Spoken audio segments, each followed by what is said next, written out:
بسم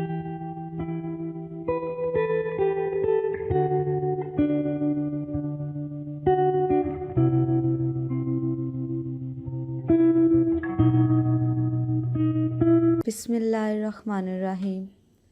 اسلام اصل دین کے پیارے سے دوستو، السلام علیکم۔ دوستو، آپ سے درخواست ہے کہ اگر آپ ہمارے چینل اسلام اصل دین کی ویڈیو پہلی بار دیکھ رہے ہیں اور ابھی تک آپ نے ہمارا چینل سبسکرائب نہیں کیا تو ابھی ہمارا چینل سبسکرائب کریں اور ساتھ ہی لگے بیل کے بٹن کو بھی پریس کریں تاکہ آپ کو مستقبل میں ہماری اپلوڈ ہونے والی مزید ویڈیوز کا نوٹیفیکیشن ملتا رہے۔ ویڈیو کو لائک اور شیئر کرنا مت بھولیے گا۔ کمنٹ باکس میں اپنی رائے کا اظہار ضرور کیجیے گا۔ تیسرا وہ انسان جو بدترین انسان ہے، ابو سعید خدری رضی اللہ تعالی عنہ سے مروی ہے، ان من اشر الناس منزلة عند اللہ يوم القيامة الذي يفضي إلى امرأته وتفضي إليه ثم ينشر سرها۔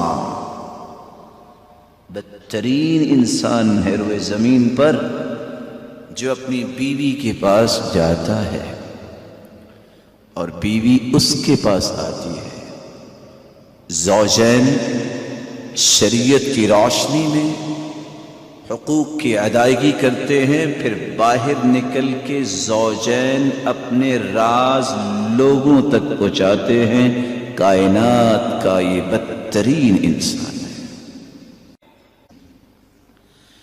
اللہ کے رسول صلی اللہ علیہ وسلم نے صحابہ کی مجلس میں پوچھا، من منکم يدخل بيته ويغلق عليه بابه، کون ہے تم میں سے جو اپنے گھر داخل ہو دروازہ بند کرتا ہو اور پردے لٹکا لیتا ہو، پھر باہر آ کے اس کی تفصیلات لوگوں سے شیئر کرے؟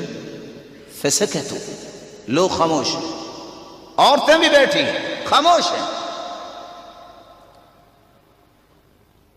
فقامت ام یعقوب جو عورتوں میں سے ایک جرت مند خاتون تھی، خطیبہ، خطابت کی رعنائی اس کو اللہ نے دی تھی۔ فقامت على احدى ركبتيها، ایک گھٹنے پہ اس نے زور لگا، اس پہ بوجھ ڈالا اور تھوڑا سا بلند ہو کے کہا، یا رسول اللہ صلی اللہ علیہ وسلم۔ یہ سب خاموش بیٹھے ہیں، عورتیں بھی یہ کام کرتی ہیں اور کچھ مرد بھی ایسے ہیں۔ تو آپ نے فرمایا ایسا ہی ہے جیسے گدھا گدھی سے راستے میں ملے اور سب لوگ دیکھ رہے ہوں۔ جو انسان اپنی بیوی کا راز نہیں رکھتا، جو بیوی اپنے خامن کا راز نہیں رکھتی، اس کی مثال اس گدھے اور گدھی کی ہے جو راستے میں ملاقات کرتے ہیں اور اس کی تفصیلات سب لوگ دیکھ رہے ہوتے ہیں۔ سب سے بدترین انسان وہ ہے جو اپنے گھر کے راز افشا کرتا ہے۔